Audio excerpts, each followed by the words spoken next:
Hi everyone. I'm Gino Habayan and my project is about analyzing the Instacart dataset using Microsoft SQL. So what is Instacart? It's a grocery delivery app in the United States, same-day grocery delivery app, similar to GrabMart here in the Philippines. This is what their app looks like, their website. This is their initial public offering. They just tried to went public just this September. And this is their data set. I found this on Kaggle. Initially, it contained 6 tables and 23 columns, but I merged and updated it. And this data set is completely anonymized, containing a sample of more than 3 million grocery orders from more than 200,000 users. So this is the initial one. This is what I found on Kaggle. And this is the updated. I merged these two because they're similar. Prior contains the history of every order, while train contains the most recent because this was used in a machine learning competition. So data dictionary, again, I use this with the ERD. So you can see the foreign keys, primary keys, the description of each column, and the tables, which are color-coded with the ERD. So this is connected with the primary and foreign keys. That's why it's called a relational database. So this is what I used, DDL, DML, and DQL. First, I created the database. This is Microsoft SQL. The tables. And this one, loading took almost 2 minutes because it's big. And yeah, just like what I mentioned earlier, I merged these two tables into one. So now it contains 33.8 million. I also made a backup before performing data cleaning. And now data manipulation. So number one, I checked for duplicates. So this code, I selected these columns from this table. I grouped by product name, having a count of more than one. And the answer is we found 101 duplicates. So in dealing with this, I considered the business logic first because they might be a different variation of the product. They have orders connected with their primary key and unique and product ID. So this is an example. I ran this query about bag of oranges. As you can see, one of these is a duplicate. So one is 4377, one is 45231. But you can see that there are orders connected with both of them. So deleting any of them will definitely impact the analysis. And yeah, it would be different. About null values, I used this on every table, and I found on orders table and days since prior column that it has this many null values. I used count on every single one of them, and this is the only one that's different. And once again, considering the business logic behind the data, this is valid because they correspond to the first order of each user, where there is no prior order to calculate the time since.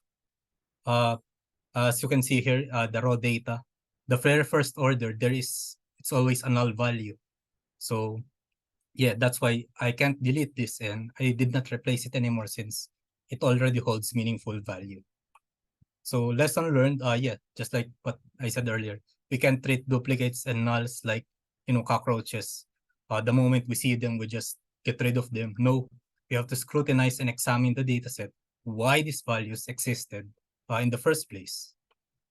So next, I removed the leading and trailing spaces using trim. Used update and set, and yeah, these are the rows affected. And with that, data cleaning is finished. So why is all of that important? Everything I've done so far, because we can't deal with dirty data, and if the data set is dirty, of course, don't expect to gain actual good insights and add value to the business. Garbage in, garbage out, diba? Questions. These are the questions that I aim to answer so that I can add value. So number one, what are the most frequently ordered products? So how did I solve this? Again, I refer to the ERD like a map. Select from products, join this table, just so I can access this specific column, order number. So in here, product name, order number, I used count, and then these are the joint tables. I grouped by product name, ordered in descending order, and that's how we got this result. When visualized, it looks like this. The top 10 most frequently ordered products are all fruits, vegetables, or dairy products. Number 2, the list. So this is the exact same code. I just used ascending order. And yeah, these items have been purchased only once. The least frequently ordered, since I cannot use data visualization. Number 3, days of the week. Are there days of the week that are more popular? So in this case, this is an index, so it starts from 0 and ends in 6. I used order day of the week from orders, no need for joins. And this is what we found. Day 0 and day 01, day 1 are the most popular by order count. This was left anonymous, so if we go by ISO 8601, the week starts on Monday, but some cultures start the week on Sunday. Again, specific hours of the day. So we're finding out the peak hours. I used order hour of the day, no need for joins. And yeah, the most popular hours are from 0900 to 1600 with more than 250,000 orders. The most frequently reordered products. So in here, I used where as a filter, 1, because those reordered have a value of 1. And it's almost the same as from question 1, except milk actually ranked higher in reordered products, suggesting that people tend to reorder a lot of milk. Left join, I used that for number 6, which were never ordered because they don't have matching values on table B. In this case, these are the 3 I've found. Since I can't visualize that. What aisles are the most popular? In this case, I joined quite a lot of tables. So how did I know which to join? Again, I consulted the ERD, select from aisles, join products, join this table, just to access order number. And when visualized, it looks like this. Fresh fruits and fresh vegetables are the top.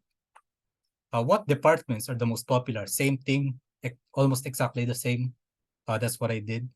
And when visualized, produce had almost 10 million. When do customers usually reorder?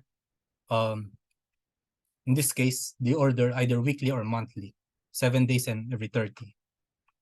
And challenges, the dataset is completely anonymous.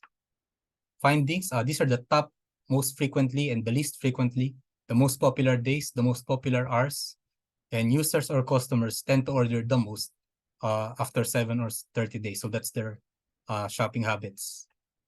Organic fruits like banana, strawberry, and avocado are also frequently reordered, like milk. So this is good insight. These are the products that customers tend to stick with over time. After that, these are the products that were never ordered, the most popular aisles and departments, and recommendation. So number 1, we should promote reordering of popular items like bananas, strawberries, basically just doubling down on our strengths, highlighting this on the Instacart app. Number 2, create special offers, again, doubling down on our strengths for the frequently ordered products. Targeted marketing since we found out their shopping habits. Number 4, highlight the popular shopping times, which is from 0900 to 1600. Enhance visibility in the app. We can reorder them so that the most popular ones are easily accessible. Recommend complementary products, just like a combo meal. And in building a business, everything we do should be for our customers. And with that, thank you. That concludes my presentation.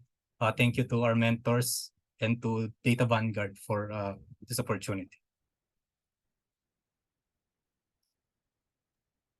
Thank you for that presentation, Sir Gino. Kudos dahil within sa 10 minutes limit tayo. So, let's proceed now to our Q&A portion. So, sino po unang magtatanong sa inyo?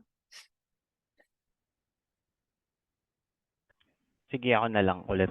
Pero it's not a question again, but just comments. So the presentation is actually great, and I think so far based dun sa presentations, no, What I like about this is that the conclusions given were actionable. They are really actionable. So I like the idea that you've emphasized those um, um, things that are important to be highlighted because kapag titignan yan ng mga clients, they already know what to do. They will no longer have to delve into the figures and numbers, but because you already highlighted those actionable insights, they know na eto na yung gagawin namin. Ganun. And I think based din dun sa video na sinend mo, yung kasi yung napanood ko nga kanina. Actually, nag-base din ako dun. So I think ikaw rin nagbigay ka rin ng explanation about the duplicates and the null values and why they are indeed valuable data in some cases and sometimes we really need to inspect them and not just delete them right away. Kasi minsan there is a tendency for data analysts na pag nag-clean talaga sila, whenever they see those null values, something like that, parang okay, tanggalin na natin to. Pero there are cases kasi na nagma-matter yun sa analysis. So yeah, that's a good practice. And yeah, I really like the conclusion. It's very simple, it's very straightforward, but it's actionable. So that will add a great value kapag ka meron kayong client na pinagsaserve.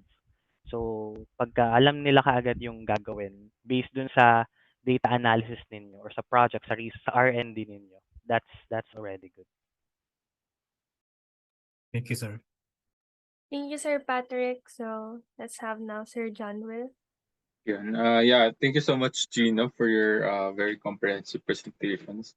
And to be honest, I listed a lot of good practices na ginawa ni Gino, which could be, I will just repeat, be replicated by other participants. To be honest, I really like what you did there. Number one, you properly structured your presentation in such a way that is very clear to me what you did, what's your methodology, how you do things. So if I'm the manager, it's very clear to me what you do there. And what I like, not just the most, what I like there is that you have a very good judgment about not removing the null because it's basically just reflecting what what is being ordered. Okay, that's nice. That's a very good judgment. So in your data cleaning again, it depends on your judgment. So that's a good thing. Second, uh, what I like about your ad hoc question is basically on the part of the reordered items. When you presented that reordered items, I do understand that you understand the business logic. The reason for that, kapag ikaw kasing business ka, no? Halimbawa, business owner ka. So as someone who already tried to make a company back then, you earn profit uh by basically pushing or what you call this monitoring the repeat orders. That is basically the reordered items. Doon hindi mo mako-consider as profit yung first benta mo, but basically sa repeat order. So if you're going to measure the repeat order rate, kapag sobrang baba niya, not just on the item but also in the customer, doon mo makikita kung magiging successful yung business mo if you are a startup. And again, it's a good use of ERD. It's nice because you made use as a good reference. That's a very good what do you call this? It's a very good way of doing it. You always refer to the relationship diagram, entity relationship diagram, and of course, you also use Microsoft SQL since Postgres naman yung parang pinush natin. It's nice also. So basically, the impression is you already have a depth comprehension of SQL obviously, and the business. So I really like your presentations. Very clear to me. Every time you're submitting assignments, I have an impression you know what you're doing. So if there's one thing, just a comment or room for improvement, gamit ka ng color palette generator, Gino. Kasi medyo sobrang yung alam mo na yung naglalaban-laban yung kulay. Okay, you just need to work on the colors. That's basically the super basic na lang yun. But to be honest, I think I like your code. I like the way you do it. Yun lang naman, Gino. Congratulations and yeah, thank you rin. And I would call this giving justice to your what do you call this? Into your chosen topic. Yun lang naman. Thank you. Thank you, sir. So thank you, Sir Gino, and our panelists